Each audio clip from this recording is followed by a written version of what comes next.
Next up, I'm talking about bushfires and rain. I think that this is a great uncovered news story of the last little while. Maybe it's a coronavirus thing, maybe things have just distracted us, but I think maybe it doesn't fit the narrative, right? Because it's about rain and we're not supposed to have rain. But let me just tell you what I mean. This is an article from the 11th of December 2019 in The Australian. It says there will be no relief for drought-ravaged regions over the summer, with Bureau of Meteorology officials telling a meeting of state and federal ministers there would be no significant rain until at least April. New South Wales, Queensland and Victoria are looking very lean, this is a quote now, for rain and below average rainfall through summer and heading into next winter, New South Wales Agriculture Minister Adam Marshall said of the Bureau of Meteorology briefing. The outlook is nothing for New South Wales anywhere near drought breaking until April to May next year. Well, we're about to hit April, by the way, so what's happened between then and now is kind of significant to the validity of what he's just said. The bushfires were ramping up at that stage. We all know what happened next, how bad it got. And much was said about the fact these fires may not go out for many, many months because of the weather predictions, because of what the Bureau was saying and all the rest of it. And this were no doubt sincere and earnest and honest predictions. And in January, things got totally desperate. But you know, then everything changed. Since I've been taking a break from filming, February's rainfall figures have been aggregated, they've been reviewed, they've been published. Let me take you through just some of them. And this is really interesting. Rainfall was above average for the nation as a whole and above average in every individual state except Western Australia, which was very slightly below average, 8% below average. And that actually was due to figures from the far northwest and the interior of the state. New South Wales was the absolute standout, with the highest February rainfall on record in many areas, and as a statewide, 104% above average.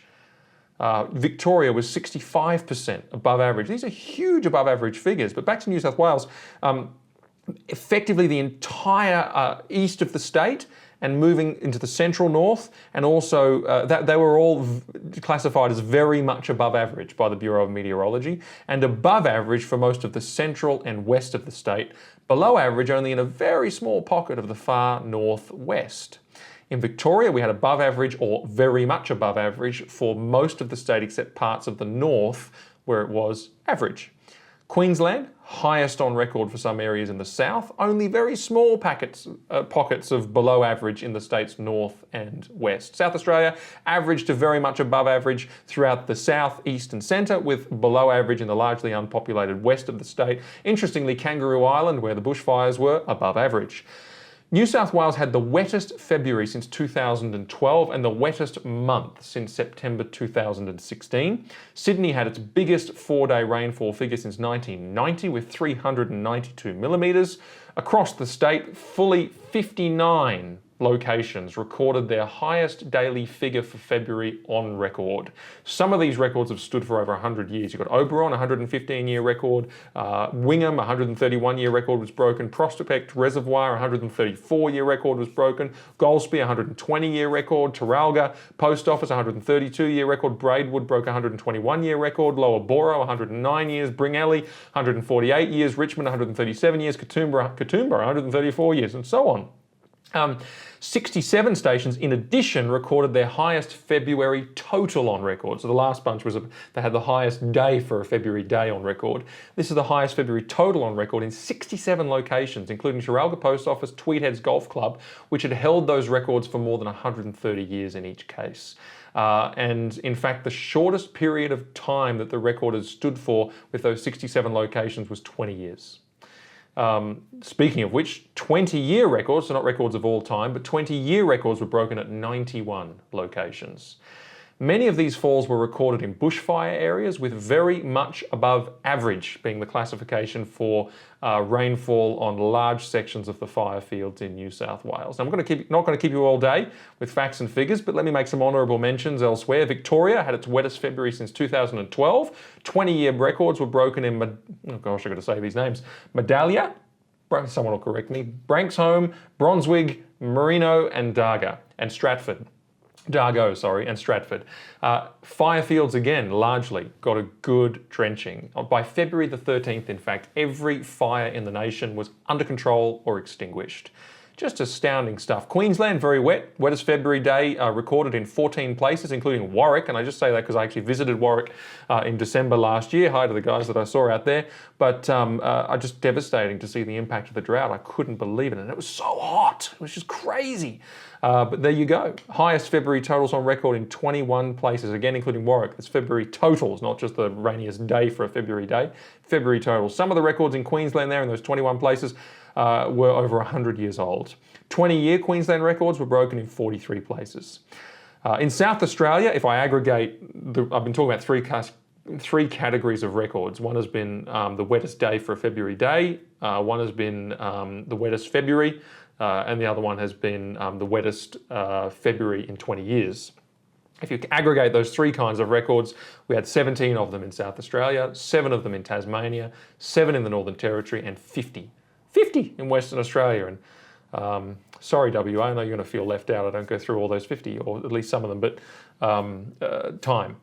so 50 in Western Australia. Now, March is not as spectacular as February, that is true. But it's actually looking really good for New South Wales. It's looking pretty good for large parts of Victoria. But interestingly, not so much in the really urbanised and built up areas. So in New South Wales, when you've got this sliver of land down the east coast, the far eastern seaboard, below average for March. But then you've got the centre and the far west, and particularly the northwest that got very low rain in February, has got heaps and heaps of rain. And the same in Victoria, you've got northern and central Victoria looking way above average, but the corners of the southwest and the southeast, yeah, that's going to look different to you, isn't it? Southwest and southeast, it should be. Anyway, southwest and the southeast are missing out. And interestingly, across all states, the areas that missed out in February, and there's not many of them, have received rain in March in most cases. And now I say all of this, and I just aggregate some of that data, which I'm just so thrilled to have been able to read. I say it because it's tremendous news. Nobody predicted it. It wasn't expected.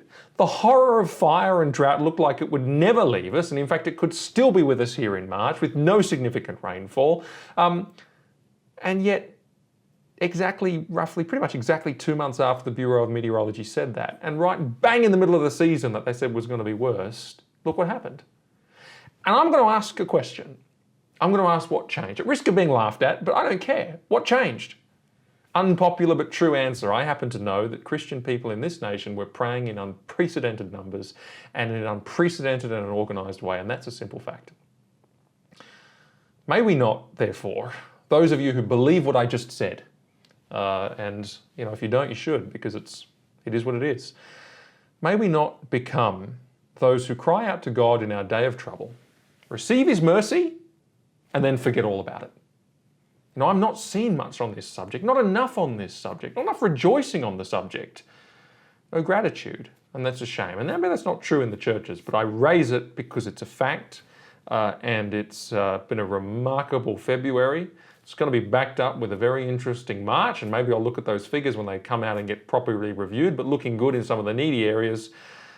Praise be to God for sending rain in the face of the worst bushfire season we'd seen in a very, very long time. I'm Mark Niles, and that was the truth of it from my apartment. First time try. Trust it went well, and see you next time.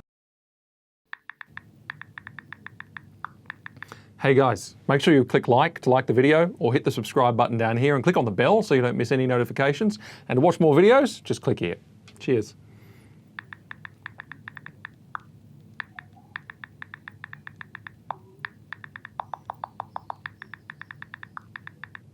Go on, click one. You know you want to.